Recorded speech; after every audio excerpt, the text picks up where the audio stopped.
अगर आप हमारे चैनल पर नए हो तो हमारे चैनल को सब्सक्राइब करें, वीडियो को लाइक करें और कमेंट करें। अब सुनिए कथा भगवान शिव की। शंकर जी के साधन विषयक प्रश्न पूछने पर सूची का उन्हें शिव पुराण की उत्कृष्ट महिमा सुनना। श्री शंकर जी ने पूछा, है महाज्ञानी सूची, आप संपूर्ण सिद्धांतों के ज्ञाता है। प्रभु, मुझसे पुराणों की कथाओं के सार तत्व विशेष रूप से वर्णन कीजिए। ज्ञान और वैराग्य सहित भक्ति से प्राप्त होने वाले विवेक की वृद्धि कैसे होती है, तथा साधु पुरुष किस प्रकार अपने काम, क्रोध आदि मानसिक विकारों का निवारण करते हैं। इस घोर कलिकाल में जीव प्रायः आसुर स्वभाव के हो गए हैं। उस जीव समुदाय को शुद्ध दैवी संपत्ति से युक्त बनाने के लिए सर्वश्रेष्ठ उपाय क्या है? आप इस समय मुझे ऐसा कोई शाश्वत साधन बताइए जो कल्याणकारी वस्तुओं में सबसे उत्कृष्ट एवं परम मंगलकारी हो तथा पवित्र करने वाले उपायों में भी सबसे उत्तम पवित्रकारी उपाय हो।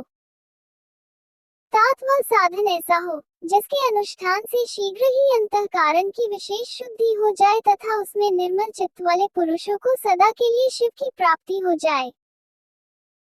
अब सूची कहते हैं, मुनि श्रेष्ठ शौनक, तुम धन्य हो, क्योंकि तुम्हारे हृदय में पुराण कथा सुनने का विशेष प्रेम एवं लालसा है। इसलिए मैं शुद्ध बुद्धि से विचार कर तुमसे परम उत्तम शास्त्र का वर्णन करता हूँ। वत्स, ये संपूर्ण शास्त्रों के सिद्धांत से संपन्न, भक्ति आदि को बढ़ाने वाला तथा शिव को संतुष्ट करने वाला है। कानों के लिए रसायन अमृत स्वरूप तथा दिव्य है, तुम उसे श्रवण करो।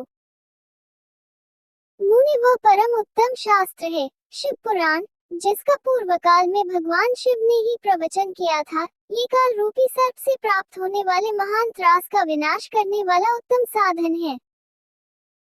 गुरुदेव व्यास ने सनत कुमार मुनि का उपदेश पाकर बड़े आदर से इस पुराण का संक्षेप में ही इस पुराण का प्रतिपादन किया है। इस पुराण के प्रणय का उद्देश्य है कलयुग में उत्पन्न होने वाले मनुष्यों की परम हित का साधन। ये शिव पुराण बहुत ही उत्तम शास्त्र है। इसे इस भूतल पर शिव का वाक्मय स्वरूप समझना चाहिए और सब प्रकार से इसका सेवन करना चाहिए। इसका पठन और श्रवण सर्वसाधारण रूप है। इससे शिव भक्ति पाकर श्रेष्ठतम स्थितियों में पहुंचा हुआ मनुष्य शीघ्र ही शिव पद को प्राप्त कर लेता है। इसलिए संपूर्ण यत्न करके मनुष्यों ने इस पुराण को पढ़ने की इच्छा की है अथवा इसके अध्ययन को अभीष्ट साधन माना है। इसी तरह इसका प्रेम पूर्वक श्रवण भी संपूर्ण मनोवांछित फलों को देने वाला है। भगवान शिव के इस पुराण को सुनने से मनुष्य सब पापों से मुक्त हो जाता है तथा इस जीवन में बड़े बड़े उत्कृष्ट भोगों का उपभोग करके अंत में शिवलोक को प्राप्त होता है।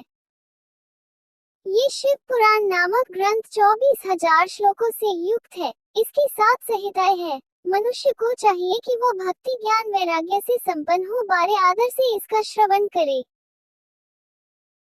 7 संहिताओं से युक्त ये दिव्य शिव पुराण परब्रह्मा परमात्मा के समान विराजमान है और सबसे उत्कृष्ट गति प्रदान करने वाला है। जो निरंतर अनुसंधान पूर्वक शिव पुराण को बोलता है या नित्य प्रेम पूर्वक इसका पाठ मात्र करता है वह पुण्यात्मा है, इसमें संशय नहीं है। जो उत्तम बुद्धि वाला पुरुष अंतकाल में भक्ति पूर्वक इस पुराण को सुनता है, उस पर अत्यंत प्रसन्न हुए भगवान महेश्वर उसे अपना पद धाम प्रदान करते हैं। जो प्रतिदिन आदर पूर्वक इस शिव पुराण की पूजा करता है वह इस संसार में संपूर्ण भोगों को भोग कर अंत में भगवान शिव के पद को प्राप्त कर लेता है। जो प्रतिदिन आलस्यरहित हो रेशमी वस्त्र आदि के वेष्टन से इस शिव पुराण का सत्कार करता है वह सदा सुखी रहता है। ये शिव पुराण निर्मल तथा भगवान का सर्वस्व है। जो इहलोक और परलोक में भी सुख चाहता हो उसे आदर के साथ प्रयत्न पूर्वक इसका सेवन करना चाहिए। ये निर्मल एवं उत्तम शिव पुराण धर्म, अर्थ, काम और मोक्ष रूपी 4 पुरुषार्थों को देने वाला है। अतः सदा इसका प्रेम पूर्वक श्रवण एवं इसका विशेष पाठ करना चाहिए। शिव पुराण के श्रवण से देवराज को शिवलोक की प्राप्ति। श्री शनक जी ने कहा, महाभाग सूची, आप धन्य हैं, परमार्थ तत्व के ज्ञाता है। आपने कृपा करके हम लोगों को ये दिव्य कथा सुनाई है। भूतल पर इस कथा के समान कल्याण का सर्वश्रेष्ठ साधन दूसरा कोई नहीं है। ये बात आज हमने आपकी कृपा से निश्चय पूर्वक समझ ली। सूची कलयुग में इन कथाओं के द्वारा कौन कौन से पापी शुद्ध होते हैं, उन्हें कृपा पूर्वक बताइए और इस जगत को कृतार्थ कीजिए। अब सूत जी बोलते हैं, मुने जो मनुष्य पापी, दुराचारी, खल तथा काम, क्रोध आदि में निरंतर लिप्त रहने वाले हैं, वो भी इस पुराण के श्रवण पाठन से शुद्ध हो जाते हैं। इसी विषय में जानकर मुनि इस प्राचीन इतिहास का उदाहरण दिया करते हैं, जिसके श्रवण मात्र से संपूर्ण पापों का नाश हो जाता है। पहले की बात है, कहीं किरातों के नगर में एक ब्राह्मण रहता था, जो ज्ञान में अत्यंत दुर्बल, दरिद्र, रस बेचने वाला तथा वैदिक धर्म से विमुख था। वह स्नान संध्या आदि कर्मों से भ्रष्ट हो गया था एवं वेश्यावृत्ति में तत्पर रहता था। उसका नाम था देवराज। वह अपने ऊपर विश्वास करने वाले लोगों को ठगा करता था। उसने ब्राह्मणों, क्षत्रियों, वैश्यों, शूद्र तथा दूसरों को भी अपने बहानों से मारकर उन सबका धन हड़प लिया था। परंतु उस पापी का थोड़ा सा भी धन धर्म के काम में नहीं लगा। वह वेश्यागामी तथा सब प्रकार से आचार भ्रष्ट था। एक दिन वह घूमता घामता प्रतिष्ठानपुर चूसी प्रयाग में जा पहुंचा। वहां उसने एक शिवालय देखा, जहां बहुत से साधु महात्मा एकत्र हुए थे। देवराज उस शिवालय में ठहर गया, किंतु वहां उसे ज्वर आ गया। उस ज्वर से उसको बहुत पीड़ा होने लगी। वहां एक ब्राह्मण देवता शिव पुराण की कथा सुना रहे थे। ज्वर में पड़ा हुआ देवराज ब्राह्मण के मुखारविंद से निकली हुई उस शिव कथा को निरंतर सुनता रहा।